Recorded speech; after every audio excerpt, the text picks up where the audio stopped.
Hello friends, welcome to Saindhan. இன்றைக்கி எங்கள் வீட்டிலே லஞ்சுக்கு டொமேட்டோ ரைஸ் செய்கிறதுக்கு ஃபஸ்ட்டு ஒரு ப்ரெஷர் குக்கர் எடுத்துக்கிட்டேன். அதில் கடுகு ஆட் பண்ணிக்கிட்டேன், பட்டை ஆட் பண்ணிக்கிட்டேன், கிராம்பு ஆட் பண்ணிக்கிட்டேன், பே லீஃப் போட்டுக்கிட்டேன், ட்ரை சில்லி போட்டுக்கிட்டேன், கறி லீஃப் போட்டுக்கிட்டேன், வெட்டி வச்சுருக்கிற பெரிய வெங்காயம் 2 ஆட் பண்ணிக்கிட்டேன், 2 பச்சை மிளகாய் ஆட் பண்ணிக்கிட்டேன். அப்புறமா வெங்காயம் நல்லா வதங்குறதுக்காக கொஞ்சமாக சால்ட் ஆட் பண்ணிக்கிட்டேன். இப்போ நல்லா வதக்குங்க. வெங்காயம் நல்லா பொன்னிறமாக வதங்கினதுக்கப்புறமா ஒரு 3 தக்காளி ஆட் பண்ணியிருக்கிறேன். தக்காளி நல்லா வதங்கணும்.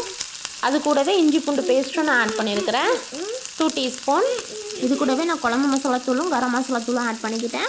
எல்லாம் வதங்கினதுக்கப்புறமா நான் 1 கப் ரைஸுக்கு 2 கப் தண்ணி ஆட் பண்ணிக்கிட்டேன்.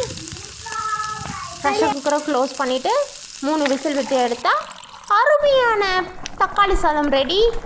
வாங்க சாப்பிட்லாம். இது கூட உங்களுக்கு முந்திரி பருப்பு இருந்தால் கூட நீங்கள் ஆட் பண்ணிக்கலாம். சூப்பராக இருக்கும், பிரியாணி மாதிரியே இருக்கும்.